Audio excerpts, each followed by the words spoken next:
My daughter said it calmly, almost kindly. "Mom, your memory is going. Let me handle your finances." She said it in my kitchen, between the kettle and the window, as if she were offering to take out the trash. I was 72 years old, standing on my own feet, paying my own bills, and in that moment, I felt smaller than I had felt in decades. Not frightened, not confused, just quietly pushed to the side, like a chair no one planned to sit on anymore. I have lived long enough to know the difference between concern and convenience. My memory was not failing. I still balanced my checkbook by hand, still remembered birthdays, still knew exactly how much money was in which account and why. I knew the names of my neighbors, the price of milk, the sound my floor made near the hallway when winter came. But my daughter, Elaine, had been watching me differently lately, correcting me when I paused, finishing my sentences too quickly, telling stories about me that ended with a polite laugh and the phrase, "You know how she is now." She visited more often after my husband died. At first, I was grateful. Loneliness has a way of softening your judgment. Then the visits changed. She looked through drawers while talking, asked about passwords instead of how I slept, commented on my groceries, my spending, my habits. If I forgot where I put my glasses, it became evidence. If I double-checked something, it became proof. Each small thing was collected like coins in a jar she kept in her pocket. When she brought up the finances, she didn't raise her voice. That was the clever part. She spoke the language of care, safety, protection. She said the world was complicated now, that scams were everywhere, that she worried I might sign something I didn't understand. She reminded me that other people our age had been taken advantage of. She never said I was incapable. She let me arrive there on my own. I told her I needed time. She smiled and said, "Of course." Then she added, "I just don't want something bad to happen before you agree." That night, I lay in bed, staring at the ceiling fan, listening to the soft click it made on each turn, wondering how easily a life could be, redefined by someone who had once needed help tying her shoes. I raised that girl. I worked 2 jobs when her father was laid off. I taught her how to count change, how to read contracts, how to stand straight when someone tried to rush her. I had not suddenly become a child because my hair was gray. But I was tired. Tired of defending myself. Tired of feeling like every normal pause was being measured. Tired of the gentle pressure that never left bruises but still hurt. So when she said, "Let me handle it," just for a little while, I nodded. I told myself it would be easier. I told myself it would calm her down. I told myself I could always take it back. We agreed on 30 days, 1 month, temporary, sensible. I signed the papers she placed neatly on my table, wearing my good glasses, reading every line. When she left, the house was very quiet. Not the peaceful kind, the kind that listens back. I made tea and sat by the window, watching a woman walk her dog across the street, counting her steps the way I always had. Nothing about my mind felt broken, but something else had shifted. I had handed over more than accounts and statements. I had handed over the right to be believed. The next morning, I woke up the same way I always had, before the sun fully cleared the trees, with my knees reminding me of the weather and my mind already running through the day. I lay there for a moment, listening to the house breathe, the pipes clicking softly, the refrigerator humming in the kitchen. These were familiar sounds. They grounded me. A woman who has lost her memory does not wake up counting details. She wakes up afraid. I did not feel afraid. I felt alert, if a little heavy in the chest. I made my bed carefully. smoothing the blanket the way I'd done for more than 50 years. I wrote a short list for the day and placed it on the table, not because I needed it, but because I liked seeing things crossed out in neat lines. Milk, pharmacy, call Margaret. I brewed coffee, not too strong, and read the same page of the newspaper twice, catching the typo in the third paragraph that had been bothering me for years. My mind was not slipping. It was simply slower, more deliberate, like someone who has learned that rushing rarely helps. Around 10, the phone rang. It was Elaine, cheerful and efficient. She told me she'd checked my accounts already, that everything looked fine, that she'd moved some money to be safe. She spoke quickly, as if explaining things would only confuse me. I asked her where the money had been moved. She paused, then said she'd explain later. It was a small pause, but I noticed it. I always noticed pauses. That was one of my strengths, even when no one credited me for it. After the call, I sat for a long time at the table, my coffee cold, my hands folded. I realized that for the first time in my adult life, I did not know exactly where my money was at that moment. That knowledge had always been a quiet kind of armor. Not wealth, not power, just awareness.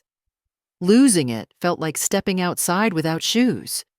You can still walk, but you're more careful, and every stone matters. I went out anyway. The grocery store was bright and loud, full of people who moved too fast. I paid in cash, noticing the way the young cashier spoke slowly to me, loudly, as if age alone required translation. I smiled and thanked her. I have learned that correcting strangers is exhausting. On the walk home, I realized my card was still in my purse, but for the first time, it felt decorative. Something I owned but could not truly use without permission. At home, I checked my calendar. Nothing had changed, yet everything had. I called Margaret, my friend of 40 years, and told her about Elaine taking over. Margaret was quiet for a moment, then said, "Are you sure that's a good idea?" I told her it was temporary. 30 days. I heard myself defending the decision before she even questioned it. That bothered me more than her concern. In the afternoon, Elaine stopped by unannounced. She moved through the house with confidence, straightening things that did not need straightening, commenting on the temperature, the light, the way I stacked my mail. She suggested I cancel a subscription I enjoyed, said it was unnecessary. When I said I liked it, she laughed softly and replied, "You always say that." The words settled between us like dust. That evening, alone again, I stood in front of the mirror in the hallway. I looked older than I used to, that was true, but my eyes were clear. I spoke my own name out loud, then recited my address, my birthday, the names of my grandchildren in order, not to prove anything to anyone else, just to remind myself. I went to bed knowing that my memory was intact, but my position in my own life had shifted, and I was beginning to understand that the real test of the next 30 days would not be about forgetting things, but about being slowly erased while still fully awake. Elaine had not always been this way. That was the hardest truth to hold, because it invited excuses.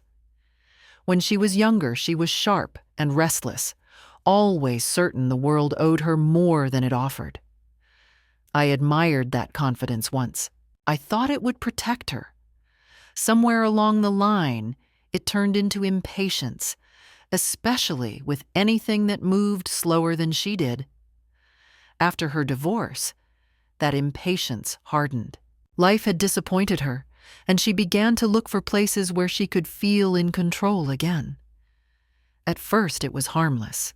She corrected how I folded towels, told me my stove was outdated, suggested I stop driving at night even though my eyesight was fine. She framed everything as advice, always with a smile that dared me to object. If I did, She sighed and said I was being sensitive. That word followed me everywhere after that. Sensitive. As if noticing changes meant fragility. As if discomfort were a flaw instead of a signal. I learned quickly that resistance came at a cost. If I questioned her, she would withdraw for days, sometimes weeks. Calls went unanswered. Messages stayed unread. The silence felt heavier than any argument. So I adapted. I let comments pass. I laughed when she joked about my old school ways in front of others. I told myself this was what compromise looked like when you wanted to keep your child close. The financial conversations did not start all at once. They crept in through casual remarks. Do you really need all these accounts? It must be hard to keep track. I worry about you signing the wrong thing. Each sentence was small enough to ignore, but together they formed a picture she wanted me to step into. A woman who meant well, but couldn't quite manage anymore. I noticed how she told these stories to her friends, lowering her voice when I entered the room, switching topics too late for it to feel accidental. What hurt most was not the assumption, but the confidence behind it. She spoke as if my life were already a chapter she had finished reading. When I reminded her of things I handled daily, she brushed it off. You don't have to prove anything, she'd say, which sounded generous but wasn't. It meant she had already decided. I thought often about the years I had spent teaching her independence. How proud I had been when she opened her first account, when she negotiated her first raise. I never hovered. I trusted her to learn from mistakes. I wondered when that trust stopped moving in both directions. Perhaps it was when she began to see my steadiness not as strength, but as something static, something outdated. After she took over my finances, she started speaking for me even more. At the doctor's office, she answered questions before I could open my mouth. At the bank, she stood closer than necessary, her hand resting lightly on my arm, a gesture that looked affectionate but felt possessive. People responded to her tone, not mine. I could feel myself fading from the center of the conversation, reduced to a subject instead of a participant. At home, I replayed our interactions, searching for the moment I might have pushed back harder. Regret is a quiet companion in old age. It doesn't shout. It sits beside you and clears its throat. I realized that by trying to keep the peace, I had taught her that my boundaries were flexible, that my discomfort could be negotiated away. Still, I did not believe she meant to hurt me. That belief kept me calm, perhaps too calm. I told myself she was clumsy with power, not cruel, that she confused control with care. But even then, a small voice inside me stayed awake.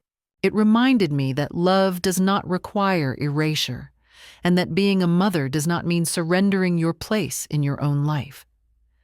The 30 days had barely begun, and already I understood that this was no longer just about money. It was about who was allowed to speak and who was expected to listen in silence.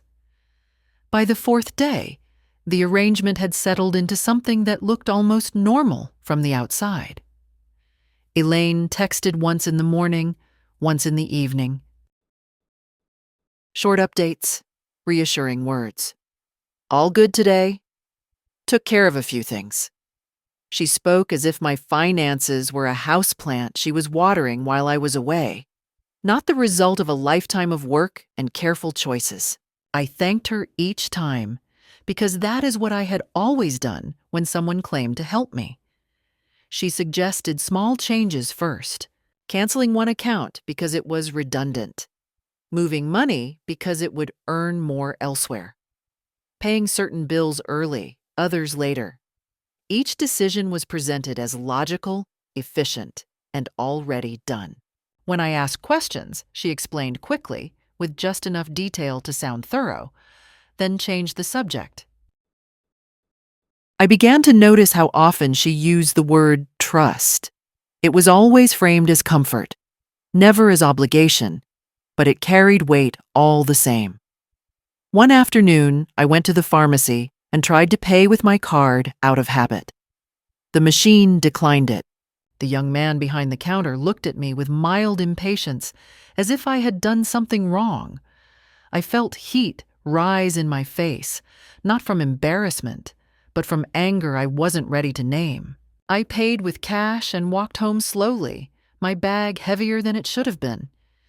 At home, I checked my phone. No missed calls, no messages.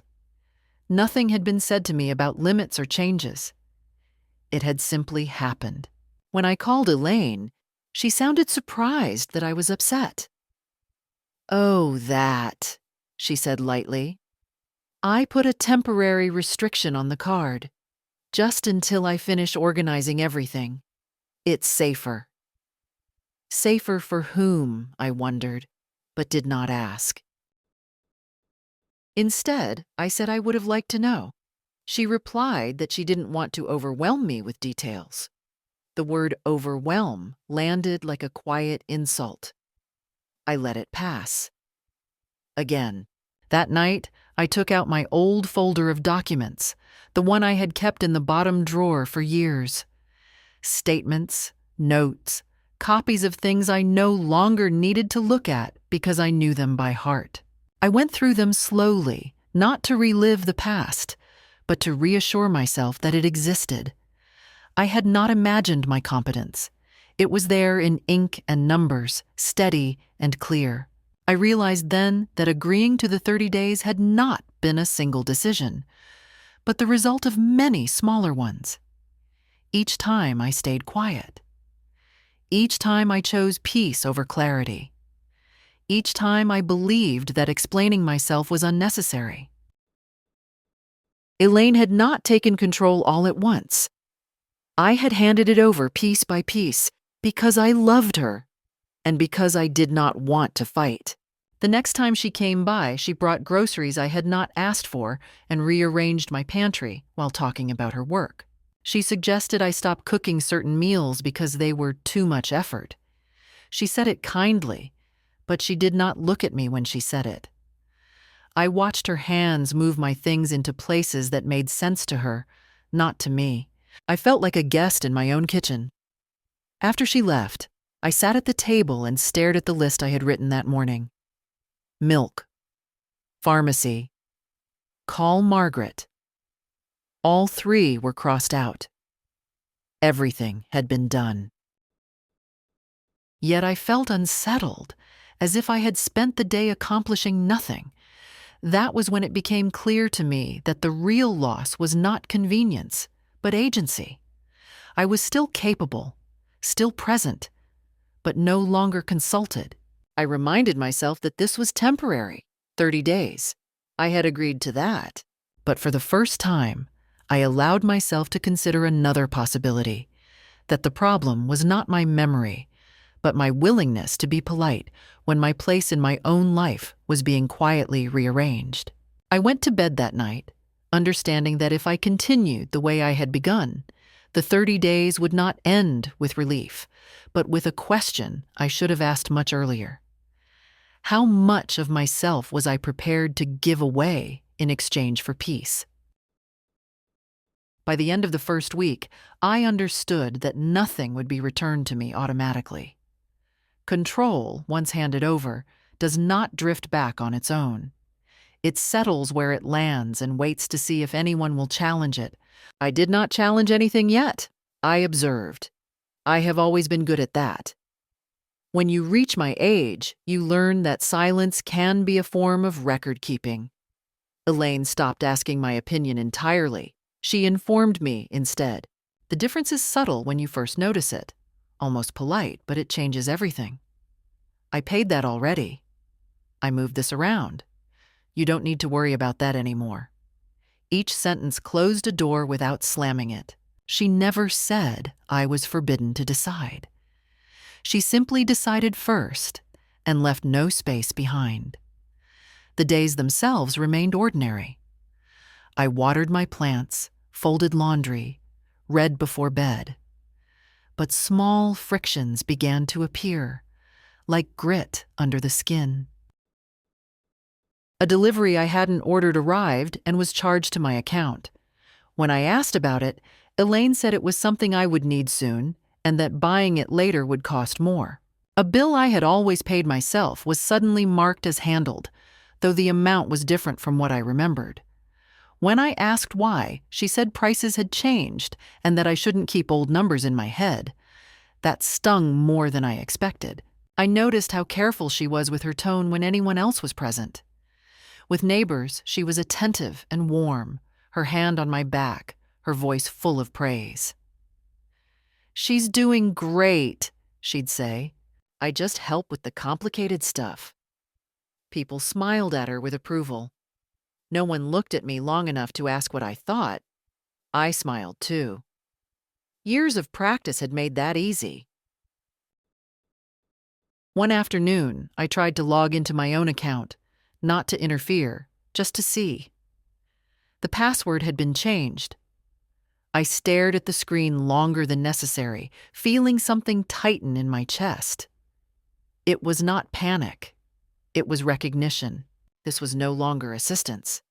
This was possession. When I mentioned it to Elaine later, she sounded almost offended. "I told you I'd take care of it," she said. "Why are you checking up on me?" The question was delivered like an accusation. I apologized, even as a part of me took note of how quickly the roles had reversed. Sleep became lighter. I woke up earlier, my mind active before my body was ready.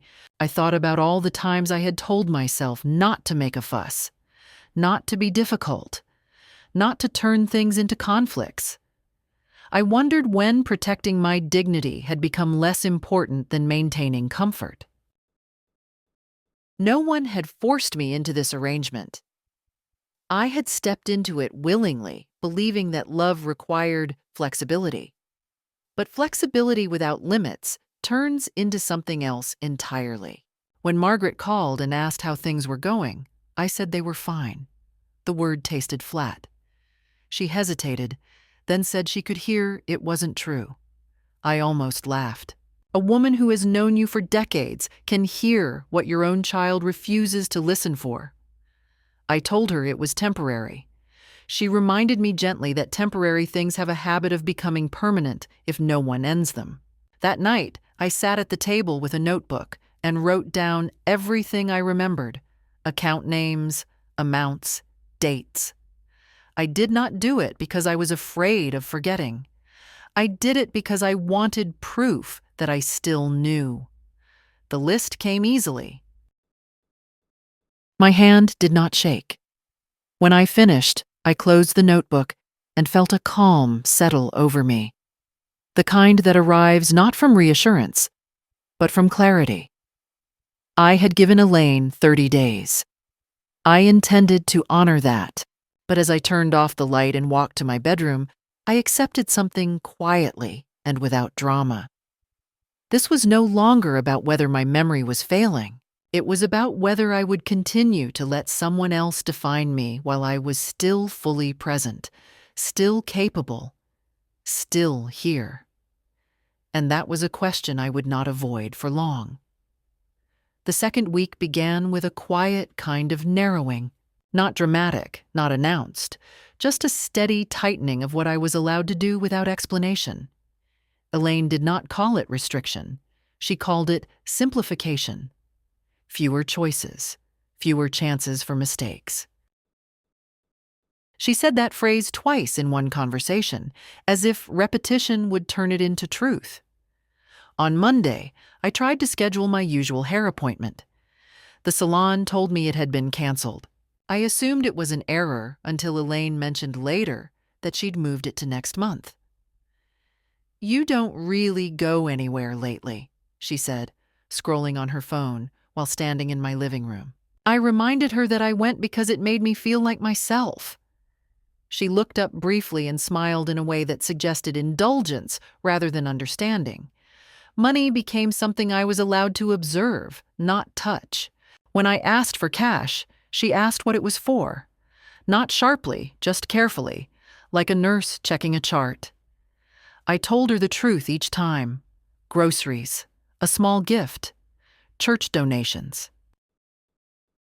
She nodded, but there was always a pause, as if she were weighing whether the reason was acceptable.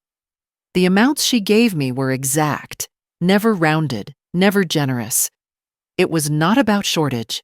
It was about control. I started noticing how often she used the phrase, "You don't need." You don't need that magazine. You don't need to replace that lamp yet. You don't need to keep so many things. Each sentence erased a preference, a habit, a choice.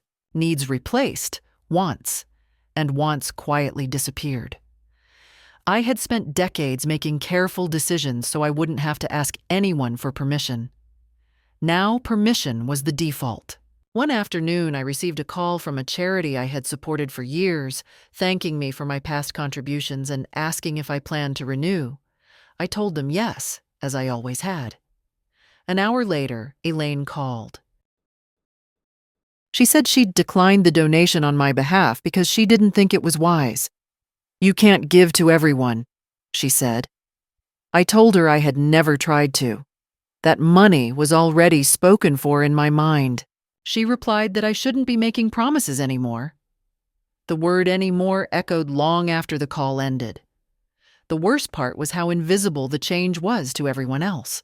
To neighbors, to clerks, to distant relatives, Elaine looked like a devoted daughter stepping up. They praised her openly. They spoke to her instead of me. I watched their eyes slide past my face and settle on hers. I had become background, a reference point in my own life. At night, I lay awake, thinking about the stories women my age tell each other in low voices.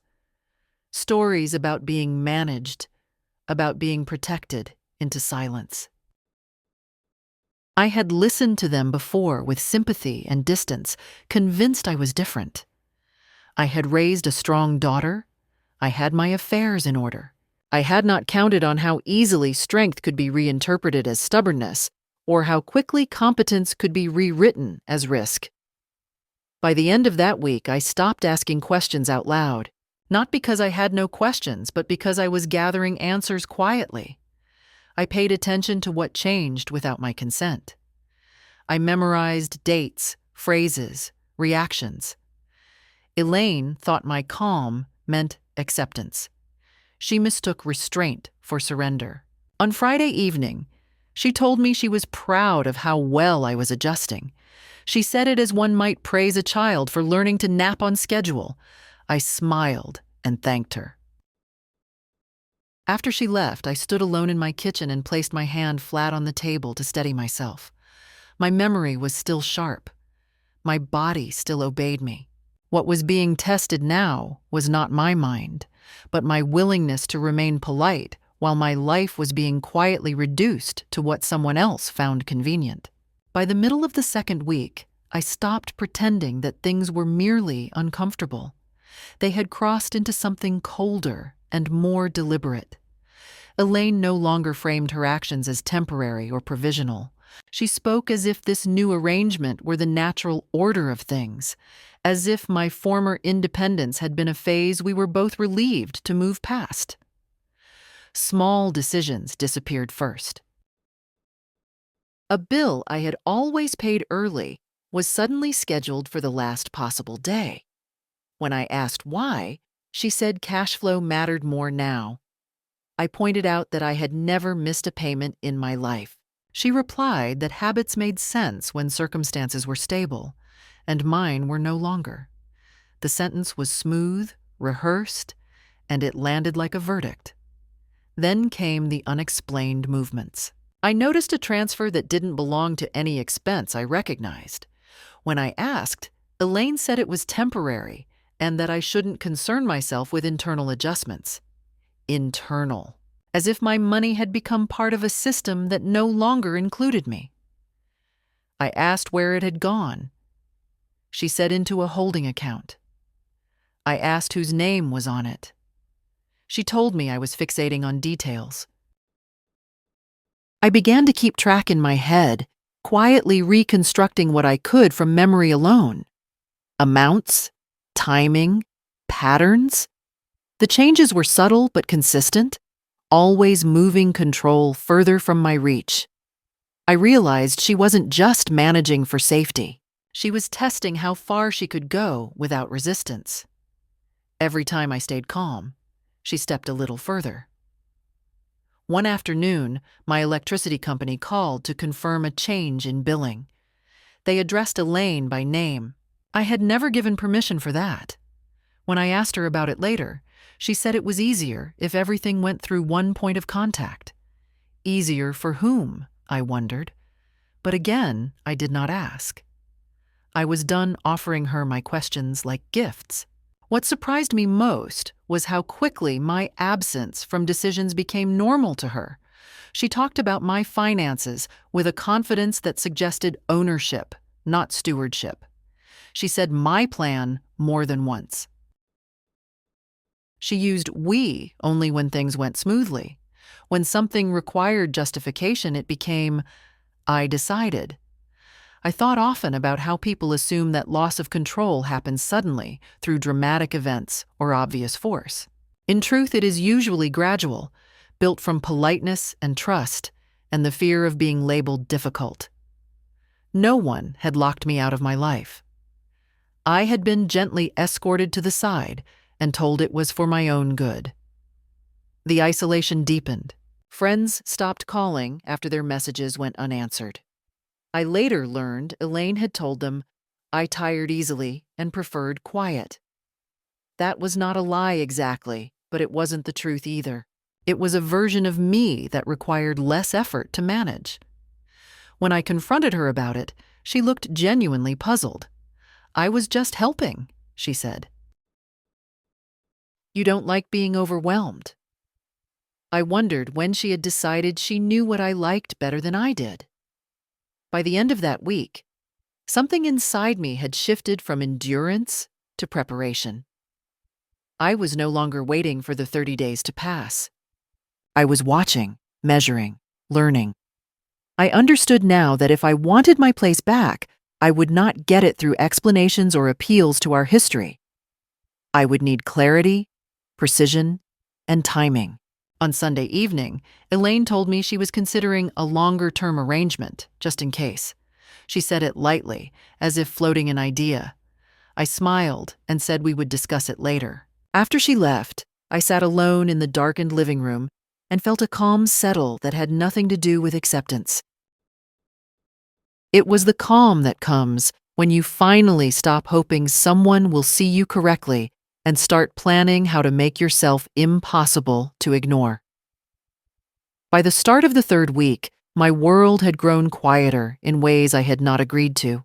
The silence did not come all at once. It arrived politely, wrapped in good intentions, delivered by someone who insisted she was helping me rest. I noticed it first in the phone. Days passed without it ringing. At first, I assumed people were busy. Then I realized my calls were going through Elaine now, not me. She had become the gatekeeper without ever announcing herself as one. When I asked why Margaret hadn't returned my message, Elaine said she'd spoken to her and explained that I was taking a break from social obligations. I had not asked for such a break. I told her that. She looked surprised, then mildly annoyed, as if I were complicating something simple. You get tired, she said. I'm just managing expectations. Expectations, I thought, had always belonged to the person doing the living. Mail began arriving already opened. Elaine said she was sorting it to spare me confusion. I noticed which letters she handed me and which ones she summarized instead. Anything involving decisions was filtered through her voice. Anything pleasant, she passed along as if granting a favor. It was a careful system, designed to keep me calm and uninformed at the same time. I tried to push back gently at first. I asked her not to speak for me. I asked her to let calls come through. Each request was met with reassurance, followed by no real change. She told me I was overthinking things. That phrase had become her favorite. It ended conversations neatly, without resolution. The isolation had an effect I hadn't anticipated. Without outside voices, it became harder to check my own perceptions. That, I realized, was the point. When you remove witnesses, you can redefine reality more easily. I began to understand how women end up doubting themselves even when their minds are clear. Not because they are weak, but because they are alone with someone who insists on narrating their life for them. One afternoon, a neighbor stopped by unexpectedly. Elaine answered the door before I could get there. I heard her say I was resting. I was standing 10 feet away, fully dressed, wide awake. I did not contradict her. I watched my neighbor's face soften with concern as she nodded and left. When I asked Elaine why she hadn't told her I was available, she said it didn't seem necessary. Necessary had become another word that no longer belonged to me. That evening, I sat at my desk and wrote a letter I never intended to send. I described my days as they were, not as Elaine explained them. I wrote down the small humiliations, the quiet overrides, the way my name was still on everything, but my voice was not. Writing steadied me. It reminded me that my version of events existed, even if no one else heard it yet. I began to see the pattern clearly. Elaine wasn't trying to hurt me. She was trying to simplify her life. Caring for an independent mother required listening, negotiation, patience. Managing a quiet one required only decisions. She had chosen efficiency over relationship and convinced herself it was kindness. By the end of that week, I had stopped waiting for her to recognize the line she had crossed. She never would. People rarely notice the moment they step into authority they were not given. They only notice when it is taken back. I did not know yet exactly how I would do that, but I knew this much with certainty. I would not disappear quietly from my own life, no matter how gently someone tried to make it happen. The moment came on a Wednesday afternoon, ordinary enough that it might have slipped past me if I hadn't already been paying attention. Elaine had invited her brother and his wife over for coffee. She did not ask me first. She informed me that morning, the way one informs a hotel guest that housekeeping will arrive at noon. I cleaned the living room myself anyway, not because it needed it, but because the motion calmed me. They sat around my table, cups in their hands, voices light. I listened more than I spoke. Elaine did most of the talking, explaining how she had stepped in lately, how she was relieved to be managing things before something serious happened. She said it with a small laugh, the kind meant to soften a statement that would otherwise sound cruel. Her brother nodded, distracted. His wife looked at me with polite concern, the look people reserve for someone they have already placed on the other side of a line. At one point, I reached for the sugar bowl and knocked it slightly against my cup. It barely made a sound. Elaine was watching me closely. "See?" she said immediately.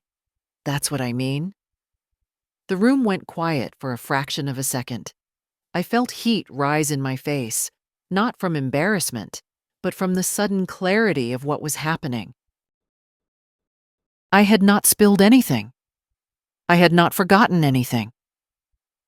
Yet my smallest movement had been turned into evidence. Her sister-in-law smiled awkwardly and said nothing.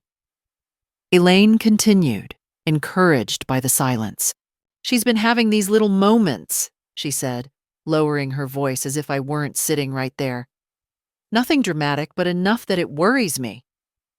She placed her hand over mine, a gesture meant to look tender. It felt like a lid being closed. Something inside me went very still. I did not interrupt her. I did not argue.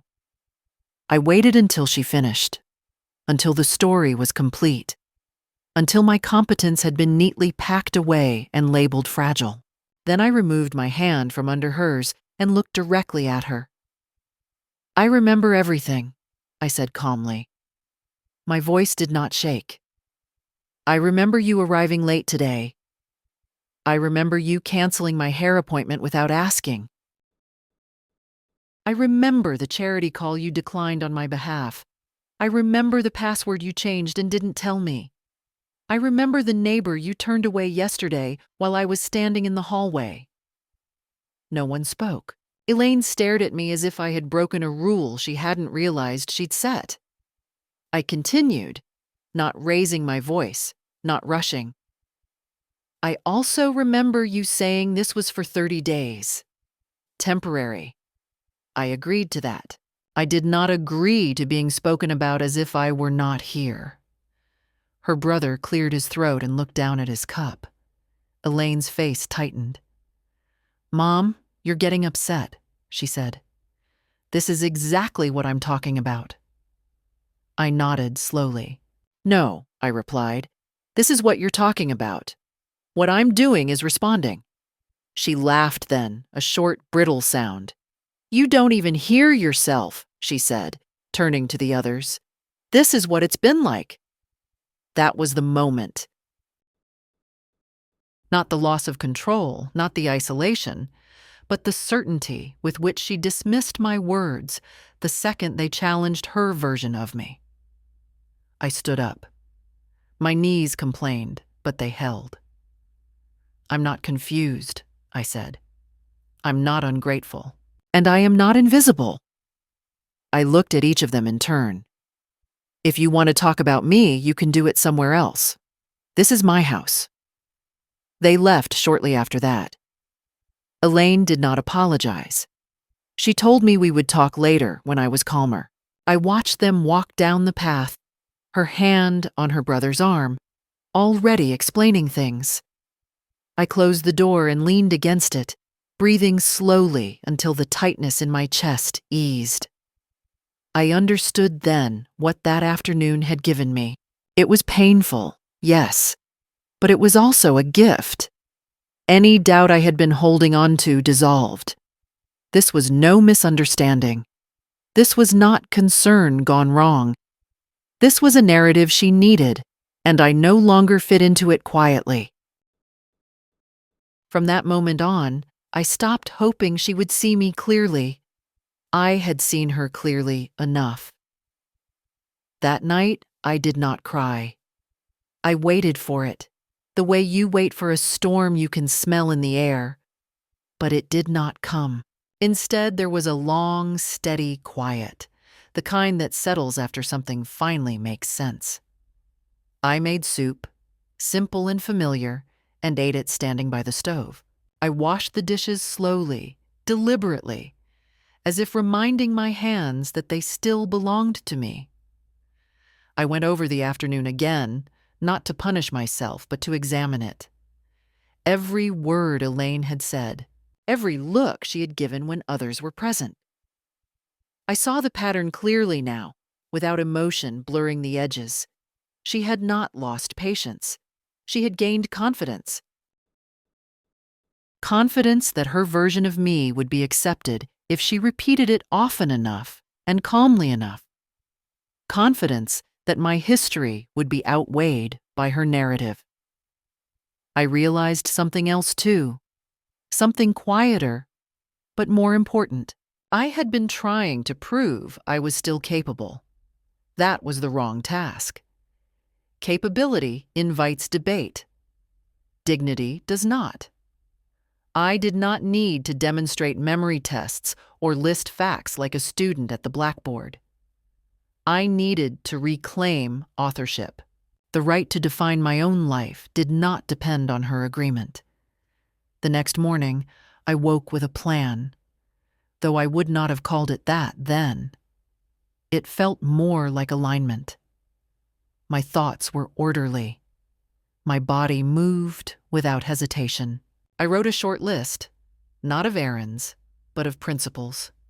No surprises. No intermediaries. No explanations offered where none were required. It was not anger guiding me. It was clarity. Elaine called mid-morning. Her voice was careful, measured. She said she hoped I understood she was only trying to help. She said the conversation yesterday had been upsetting for everyone. She suggested we take a break from heavy topics. I listened without interrupting. When she finished, I said I agreed that things had become confused and that clarity would be best for everyone. She sounded relieved, mistaking my tone for retreat. After the call, I sat down with my notebook. I did not write about feelings.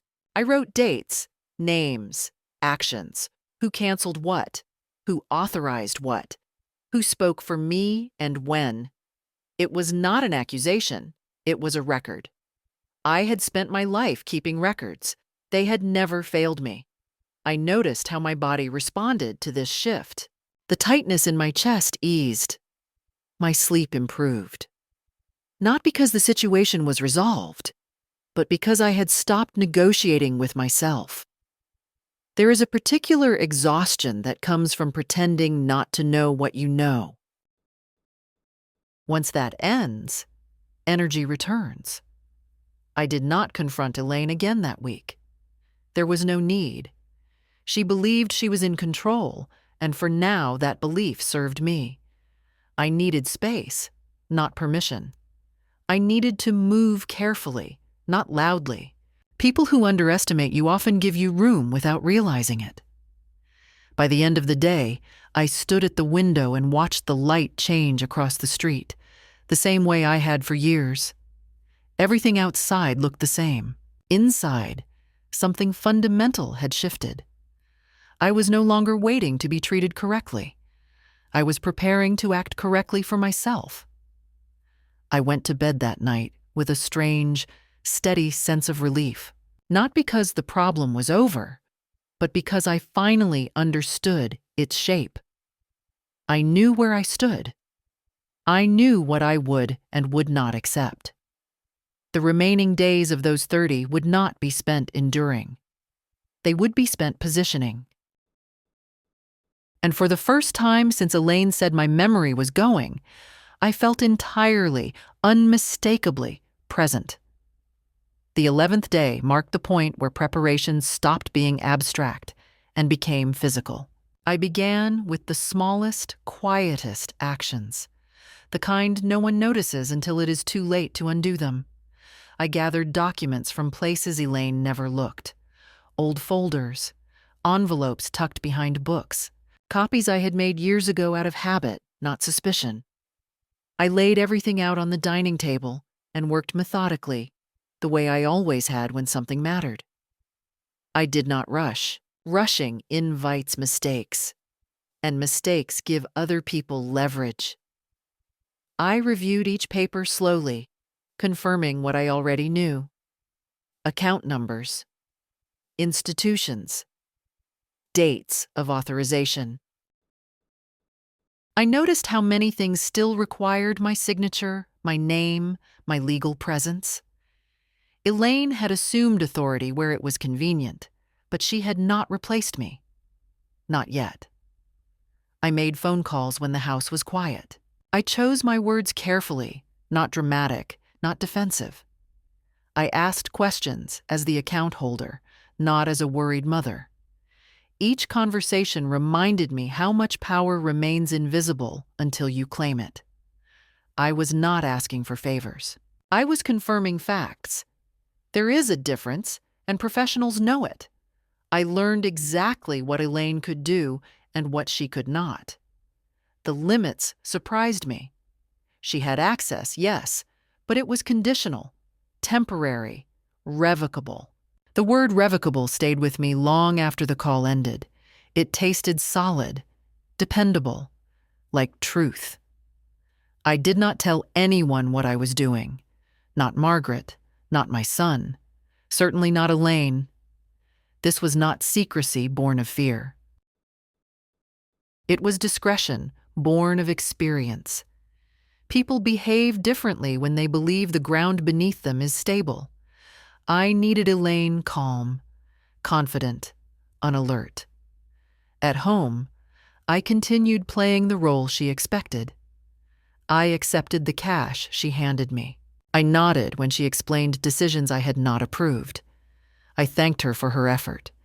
Each thank you cost me something, but it also bought me time. I reminded myself that dignity sometimes means choosing when to speak, not speaking every truth the moment it arrives. The strangest part was how clearly I could think now. Once I stopped hoping Elaine would change, my mind sharpened. I slept through the night. I remembered dreams. I felt like myself again, not because circumstances had improved, but because I was no longer arguing with reality. One afternoon, Elaine commented on how settled I seemed. She said she was glad I was finally relaxing into the arrangement. I smiled and said I was focusing on what mattered. She took that to mean comfort. I meant readiness. That evening, I organized everything into a single folder and placed it where I could reach it easily. I sat with it on my lap for a while, feeling its weight. It was not heavy. It was grounding. This folder did not represent conflict. It represented continuity. My life. Intact. Documented. Undeniable. As I turned off the lights and prepared for bed, I felt no triumph, no anger, no fear. Only resolve. Elaine believed the story was already written. She believed the transition was complete. She was wrong. The end of the 30 days was approaching, and I was no longer bracing myself for it. I was ready to meet it standing upright, with my name firmly attached to everything that had always been mine. By the 22nd day, the shift was no longer only inside me. It had begun to take shape in the world, quietly, predictably, the way solid things always do. I scheduled appointments without telling Elaine. I spoke to people directly, using my own name, my own voice. Each interaction reminded me how much of my life still responded to me without hesitation. The first meeting was brief and professional. No raised eyebrows, no condescension. I explained that I wanted to review existing authorizations and restore previous access. I was asked clear questions and gave clear answers. At no point did anyone suggest confusion or concern. That, more than anything, steadied me. Outside of my daughter's narrative, I was still exactly who I had always been. Paperwork followed. Real paperwork, the kind that carries weight and consequence. I read every line. I signed where required. I declined what I did not need. When a young clerk offered to explain things more simply, I thanked her and asked her to proceed as written. She did. Respect, I have learned, often follows calm certainty. When I returned home, nothing looked different. The same furniture, the same light through the windows, but the air felt clearer, as if something that had been pressing in from the walls had eased back. I placed the updated documents in my folder and closed it carefully. That sound, the soft finality of paper meeting paper, stayed with me. Elaine noticed changes before I said anything. She mentioned that a bill notification had gone directly to me. She asked if I had spoken to someone without looping her in. Her tone was casual, but there was a tightness beneath it.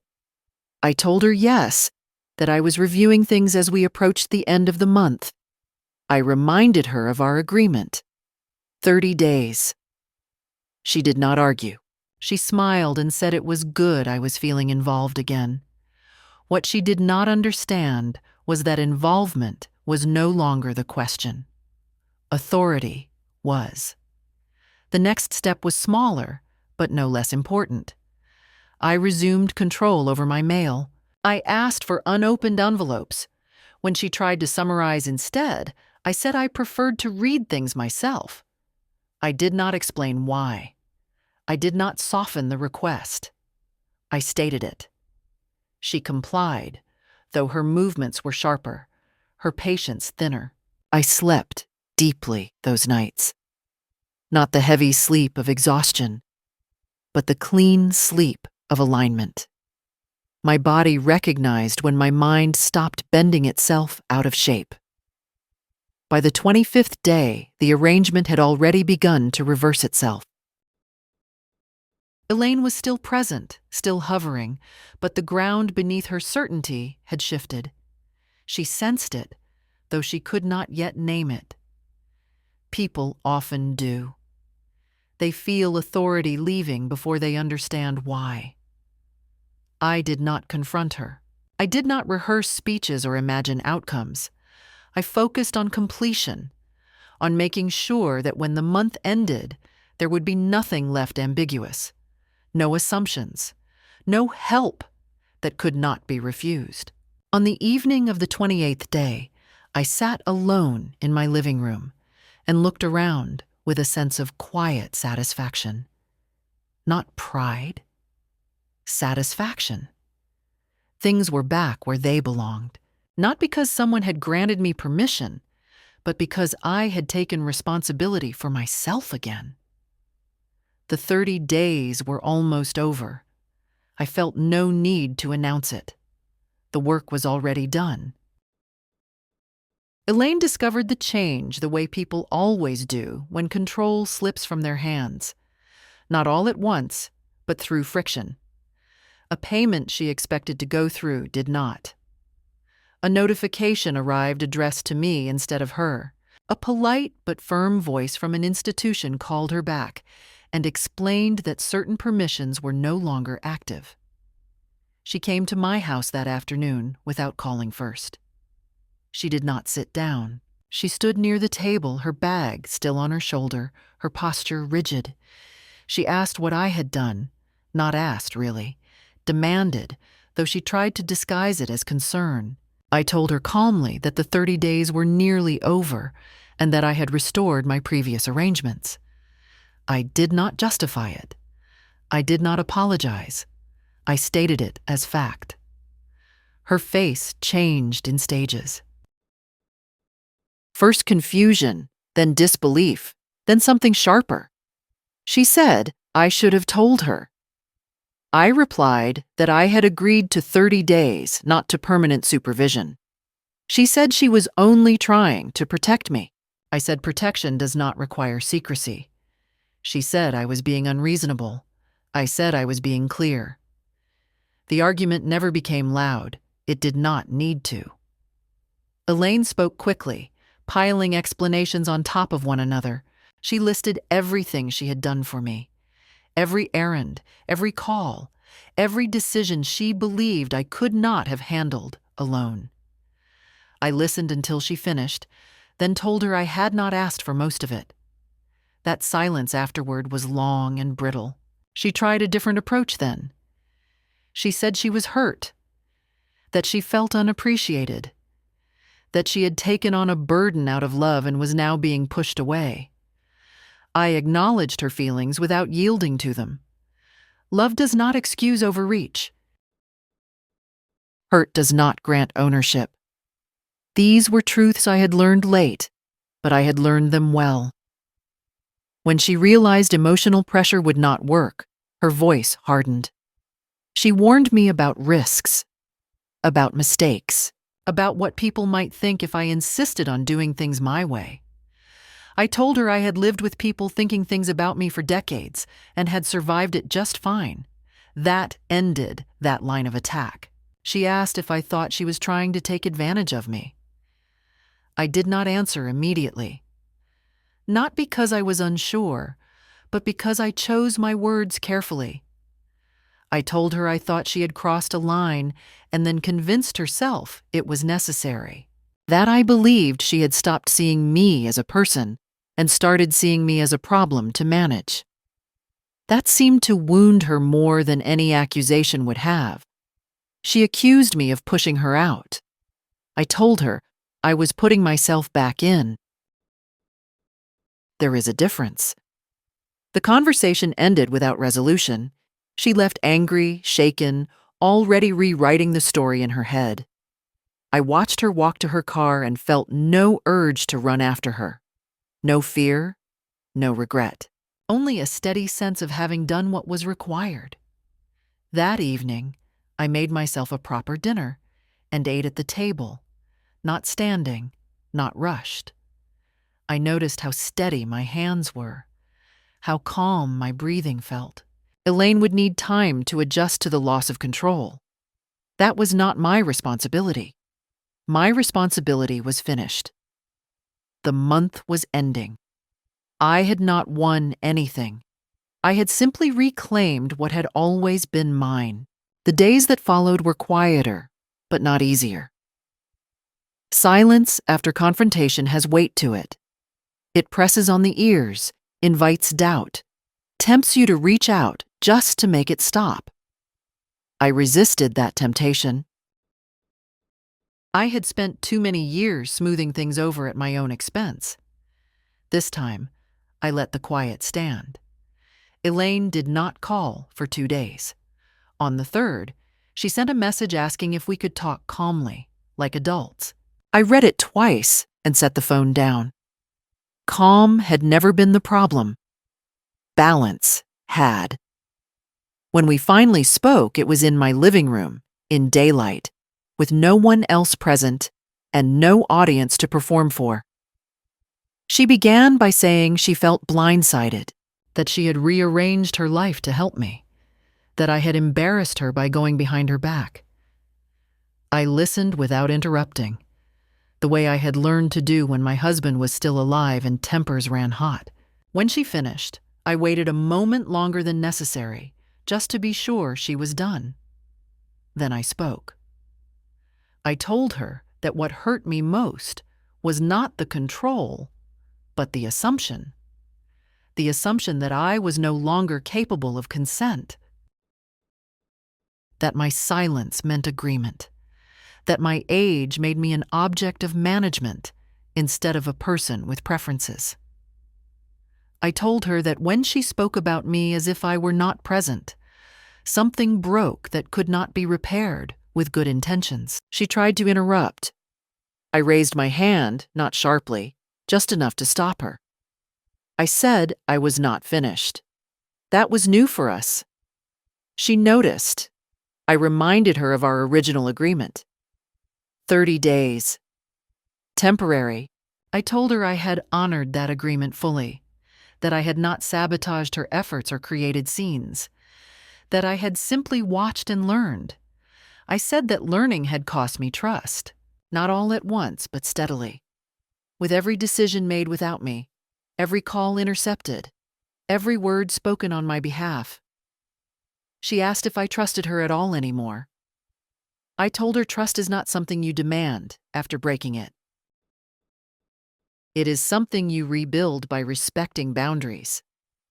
I told her what those boundaries were now, clearly and without apology. My finances were mine. Decisions involving my life would be discussed with me, not around me. Help would be offered, not imposed. If those terms were unacceptable, distance would be the consequence. She cried then. Real tears. For a moment, the old instinct rose in me, the urge to comfort, to soften my words, to take responsibility for her feelings. I felt it and let it pass. Compassion does not require surrender. When she left, she did not slam the door. That mattered. It told me she understood more than she admitted. Understanding, however, does not guarantee change. I accepted that. That evening, I called Margaret and told her everything, not in anger, not as a complaint, as a fact. She listened and said she was proud of me. I realized then how rarely anyone had said that to me in recent years. I slept well that night. In the morning, I made plans without checking with anyone. Small plans. Ordinary plans. Lunch with a neighbor. A walk in the park. Life resumed its proper scale. I was not triumphant. I was restored. The month was almost over. What remained was not revenge or reconciliation, but something quieter and more durable. Self-respect. I had not taken anything from my daughter. I had taken myself back. The 30th day arrived without ceremony. No announcement, no final confrontation. Just a morning like any other. Light coming through the curtains. The house waking up with me instead of before me. I sat at the table with my coffee and felt the quiet satisfaction of things being where they belonged. Not perfect, just honest. Elaine did not call that day. I did not expect her to.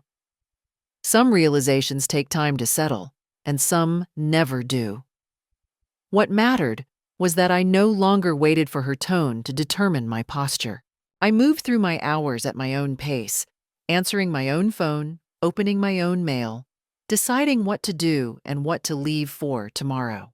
These were small acts, invisible to anyone else, but to me, they felt like breath returning after being held too long.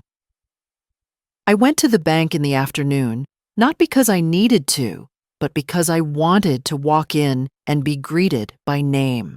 I signed one final document, thanked the clerk, and stepped back outside into the cold air. My reflection in the glass looked older than it once did, yes, but also steadier. Age takes many things. It does not have to take authority. That evening, Elaine sent a short message. She said she hoped we could find a new way forward. I read it carefully. I did not answer right away. When I did respond, I wrote only that I hoped so too, and that any way forward would require respect on both sides. No lectures, no explanations, just a line drawn cleanly and without anger. I thought about how easily this could have gone another way. How many women I know who stayed quiet to keep the peace, who let concern turn into control because it arrived wrapped in family language. I thought about how close I came to doubting myself, not because my mind failed me, but because someone I loved insisted it had. That is a dangerous place to stand, especially when you are older and expected to step aside gracefully. I am not a hero. I did not outsmart anyone or deliver a clever punishment. I simply stopped cooperating with a story that erased me. I chose clarity over comfort and paid the price in tension, but gained something more durable in return. My life did not become louder after that month. It became quieter in a better way. The kind of quiet that comes from not being managed. From knowing that if help is offered, I can accept it freely, and if it is not, I can still stand on my own feet. I did not lose my daughter. I lost an illusion, and that loss made room for truth. If you are reading this and something in it feels familiar, I want you to hear this clearly. Age does not cancel your right to consent. Love does not require silence. Help that strips you of voice is not help at all. You are allowed to pause. You are allowed to question. You are allowed to take your life back without apology. And if this story gave you the courage to look at your own situation more clearly, say so. Sometimes the most powerful thing we can do for each other is let one another know we are not alone.